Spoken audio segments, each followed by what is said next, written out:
I am here, and Michelle is off to my left. She's actually entering some new numbers into the computer, which we're going to show you graphically in just a second. So she'll be joining me on camera. But based on the latest radar that I've been looking at, we still have several more hours of snow. At times it'll come down heavy, so we'll pick up additional accumulations of, another 1 to 3 inches. Wouldn't surprise me, on top of snowfall totals that we've heard of so far, ranging up to 24, 25, 26 inches. The highest snowfall total that we could find in New England, or at least southern New England, was in a small town called Milford, Connecticut. It's just outside of New Haven, at 38 inches of snow. Hurricane force winds since last night. The combination of these very strong winds and this heavy snow on top of tree limbs and power lines. We've had reports and pictures of, in some cases, whole trees coming down. And it's one reason why the governor doesn't want anyone to travel. It's not just that the roads are bad, but in some cases, trees are coming down, or power lines are coming down on cars. So you want to exercise some caution, and come on. Hey. Numbers coming in, what, 25, 26 inches? Yeah, a lot of numbers, over 20 inches now for these storm totals, and of course we're adding to it. So right up after radar, we'll show you those latest storm reports that are coming in right now. Yeah, take a look at this one band now in eastern Connecticut. Let's put the radar on your TV set at home.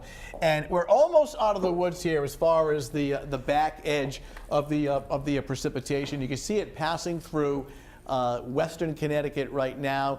Every now and then you can see these darker areas of blue indicating some heavier snow. Here's one band across central Connecticut. This will be swinging through. More than likely it doesn't have 3-inch per hour totals anymore, but rather maybe 1 inch per hour. But additional accumulations likely based on the radar. But you see the back edge of the snow where it's coming to an end right through here. And this will track off to the east over the next, say, 2 to 4 hours. So naturally, eastern Mass would be the last place for the snow to wind down. But again, these little strips of darker blue indicating where some of the heavier snow is located. Is this the new map that you updated? Yep. Okay. Of course, the numbers don't get lower, they get higher. Smithfield, 26. Burrillville at 25. Woonsocket at 24. Providence just shy of 20 inches. Charlestown, Taunton, 19, 21.